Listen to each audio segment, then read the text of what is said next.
May sakit ka bang hindi nalulunasan? Namomroblema ka ba sa iyong kinabukasan? O di kaya ay sa pang-araw-araw mong pangangailangan? Halika na upang maranasan kung paanong maging epektibo ang iyong panalangin. Narito na ang mabungang panalangin.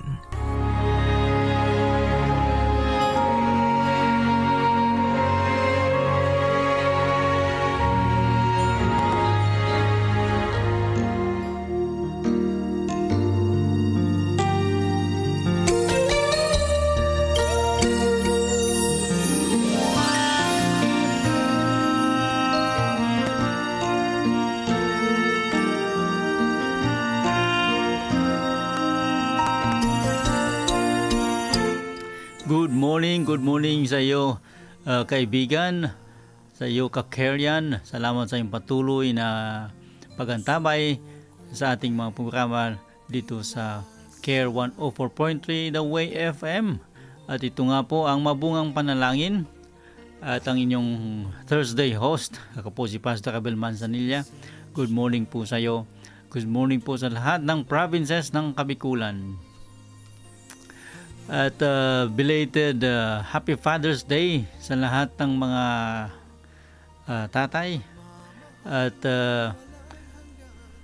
tunay nga na katulad ng Mother's Day ay wala we cannot actually put a day to make it special for someone, po, lalo na sa mga fathers and mothers. Kung pwede lang ay every day actually it's almost a Father's Day. But salamat sa mga nagkaroon ng kaisipan na ganito na magkaroon ng petsa, magkaroon ng date to honor our fathers. At sa umagang ito ay ang ating pagnilay-nilayan bago po tayo manalangin ay patungkol din po sa mga tatay. At hindi lang po sa mga tatay physically, but for those who are looking after ng mga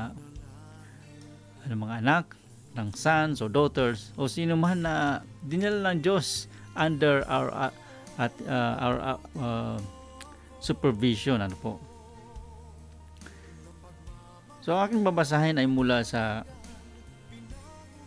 Proverbs chapter 23 verse 4. The father of the righteous will greatly rejoice. He who fathers a wise son will be glad in him. Sa Tagalog, ang ama ng taong matuwid ay puno ng kagalakan. Ipinagmamalaki ng ama ang anak na matalino. Tunay nga po na isang napakalaking blessing sa isang magulang ang magkaroon ng anak na matalino. May abilidad, may kakayahan o talented. Ngunit may mas higit po na blessing sa ating mga magulang kung ang ating mga anak ay hindi lang matalino o maabilidad o talented. Ang sabi po dito, ang ama ng taong matuwid ay puno ng kagalakan. Mas may higit pang blessing pala sa ating mga anak, po, na matatalino. Kung ang ating mga anak ay nag-grow into righteousness, sa katuwiran. So ito po ay challenge sa atin ngayon, lalo na sa panahong ito, dahil commonly, karamihan sa mga magulang ay gusto nilang kanilang mga anak ay maging matalino, maging talented, at sila ay lumaki ng maunlad, progressive, successful sa kanilang mga dreams at sa mga gustong maabot sa buhay. Ngunit sa talatang ito, makikita ang isang paghahamon sa ating lahat na mas higit palapat doon. Kung naayos natin at hinahangad natin na magkaroon ng matalinong anak, successful na mga anak, ang sabi po dito ay ang ating mga anak ay matulungan nating magkaroon ng matuwid na pamumuhay. katulad ng nabanggit kanina sa ating binasa sa English, the father of the righteous will greatly rejoice. Mas doon magagalak ang isang magulang pagka ang kanyang mga anak ay nandun yung righteousness. Being righteous. So sa ating buhay po, sa ating bilang magulang, ano po ang ating priority? Ano pong pinakananais natin para sa ating mga anak? Sana po ay masigit pa sa mga binibigay nating material, protection, wisdom, na sila po ay ating magabayan pagdating sa katuwiran, pagdating sa pagiging matuwid, pamumuhay ng matuwid. At iyon po ang isa sa mga mabigat na paghahamon sa atin.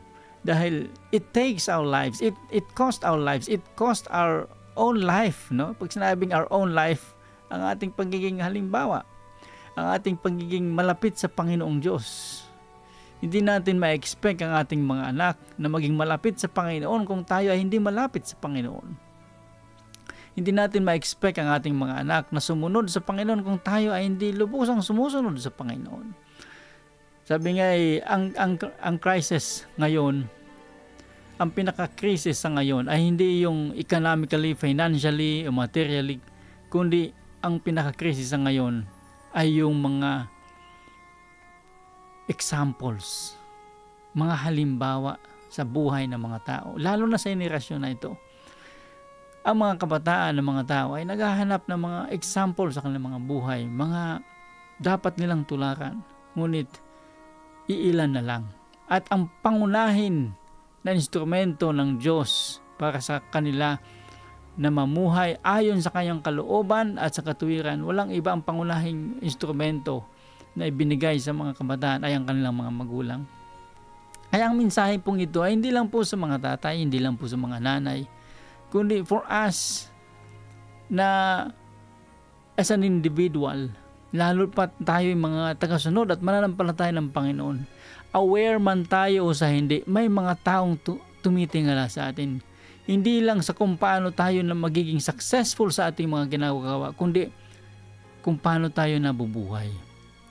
Kung ang katuwiran ba ng Panginoon ay nakikita sa atin, are we growing in righteousness? Kaya sana po ito ang ating priority sa ating mga buhay, lalo na kung tayo mga magulang. Hindi lang tayo ay umiwan ng pamana sa kanila, na sila ay provided sa kanilang mga needs. Most of all, sila ay nakagabayan natin na mamuhay ng matuwid at ayon sa kalooban ng Panginoon. Dahil wala nang masigit pang katagumpayan. No? May mga kilala akong mga magulang naging progressive, naging successful sila ng mga negosyante, na mga sa kanilang mga profession, at ang kanilang mga anak ay ganun din. Pinamanaan nila, iniwanan siya ng malaking pamana, mga lupain. But sad to say na yung iniwan niyang pamana ayun ang naging cause na sila ay ang kanyang mga anak ay nag-away-away, nagdemandahan despite ng kanilang success na kanilang natamo sa kanilang mga buhay, sa kanilang mga careers at profession. Bakit ganoon? Dahil po hindi po sila naipamlaki ng may katuwiran na nagmumula sa Panginoon. At napakahalaga po ito. Napakahalaga po ito sa bawat pamilya ng priority that for us to live in righteousness. At yan po ang nais kong iwan sa ating lahat sa umagang ito. Pakinggan po natin ang isang magandang awitin para sa ating lahat.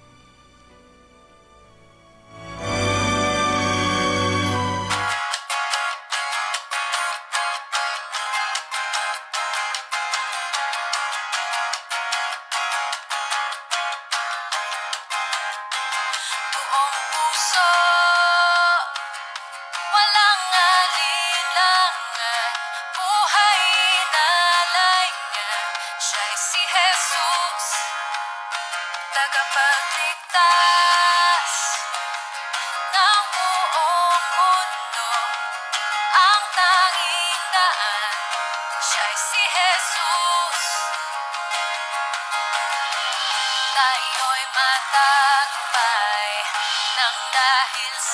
Kanya. Jesus, ika'y buhay sa aming lahat. Wala nang hihigit sa lakas ng pag-ibig. Jesus, katotohanan at buhay ko. Kami napapasayaw sa kalayaan mo. Malaya na kahihiyan at kasalanan ko. Binawi ng lahat ng liwanag mo. Magpakailanman puso't patingin itutuon sa'yo lamang. Tayo'y matagumpay nang dahil sa Kanya. Jesus, ika'y buhay sa aming lahat. Wala nang hihigit sa lakas ng pag-ibig. Jesus, katotohanan at buhay ko. Kami napapasayaw sa kalayaan mo. Malaya na, hey, hey. Malaya na, hey, hey. Malaya na, hey, hey. Malaya na, hey, hey. Oh, oh, oh, oh. Ngayon ako'y malaya, sa'yo'y malaya. Oh, oh, oh, oh. Jesus, buhay ka sa'kin at nagahari. Oh, oh, oh, oh. Ngayon ako'y malaya, sa'yo'y malaya. Oh, oh, oh, oh. Jesus, buhay ka sa'kin. Oh, oh, oh, oh. Ngayon ako'y malaya, sa'yo'y malaya. Oh, oh, oh, oh. Jesus, buhay ka sa'kin at nagahari. Oh, oh, oh, oh. Ngayon ako'y malaya, sa'yo'y malaya. Oh, oh, oh, oh. Jesus, buhay ka sa'kin. Jesus, ika'y buhay sa aming lahat. Wala nang hihigit sa lakas ng pag-ibig. Jesus, katotohanan at buhay ko. Kami napapasayaw sa kalayaan mo. Malaya na, hey, hey. Malaya na, hey, hey. Malaya na, hey, hey. Malaya na, hey, hey.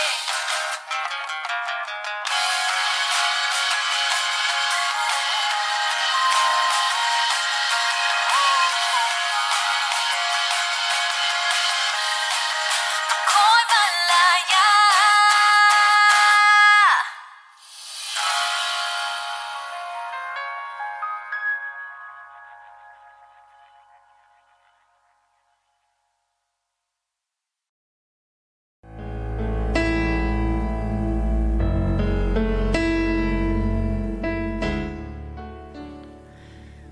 Salamat sa napakagandang awitin na ating napakinggan.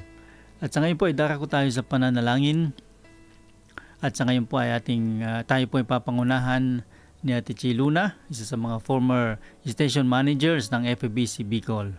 Good morning po Ate Chi, at maaari ka na pong manguna sa pananalangin sa umagang ito. Tayo po'y manalangin.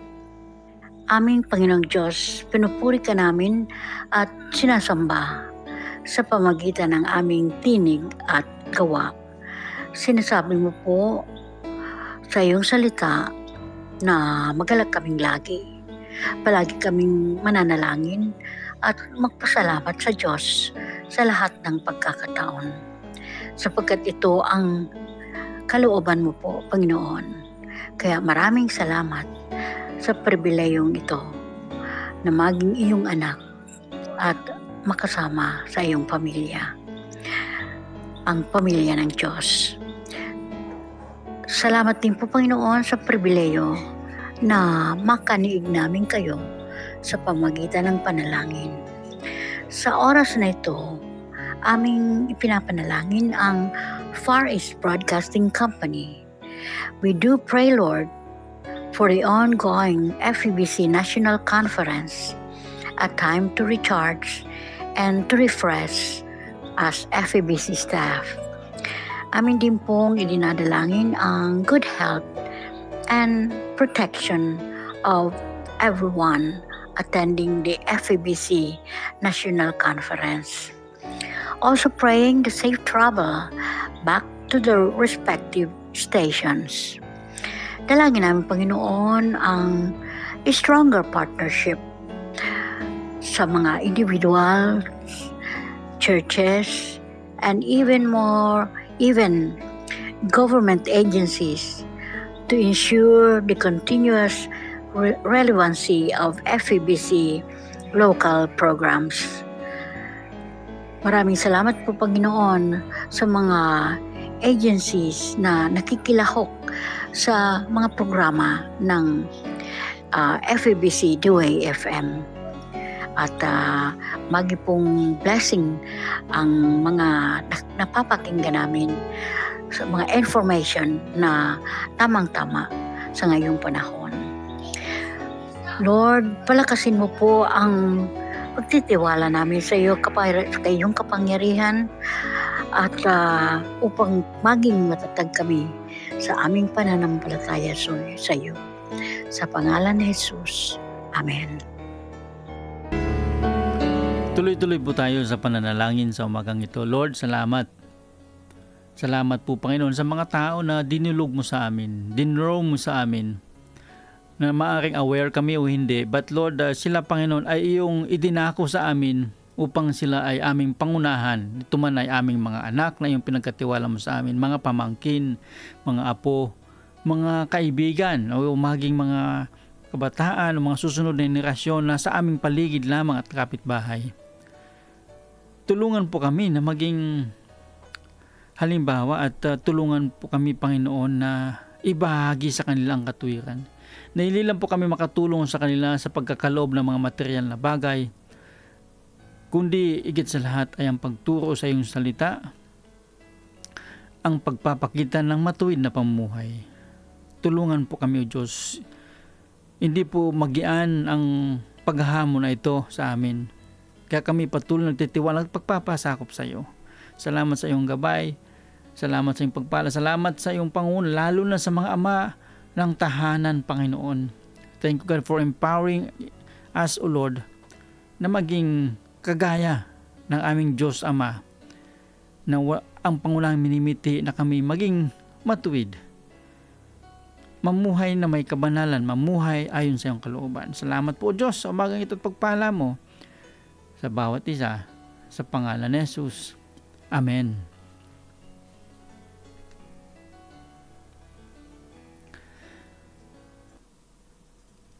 Ayan, inabot naman po tayo ng oras ng pamamaalam. Salamat kay Kuya Mon na sa kanyang pag-guide sa atin at bilang ating kasama sa technical side. At salamat din kay Ate Chiluna na nanguna sa ating prayer focus for today. At gayon din ang ating partner church sa umagang ito, ang All for Christ Ministries o AFC na nasa Tabaco, sa Cormidal, Tabaco City, at gayon din po dito sa Bitaan, Legazpi City. So kung kayo po ay naghahanap ng spiritual family at nais niyong makasama sa fellowship every Sunday sa Cormidal, Tabaco City po ay 9 o'clock in the morning at sa Bitaan naman po ay 4 o'clock in the afternoon. So everyone is welcome po. So salamat po sa inyong pagkantabay. Salamat po sa inyong patuloy na pakikinig. At ito po si Pastor Abel Manzanilla. Patuloy nagsabing ano man ating naging tulog at gising, laman ng puso at damdamin. It's a new day, a new hope. That means we are alive. Have a great day. Your mercy's bright, and the future's bright. This is a new day.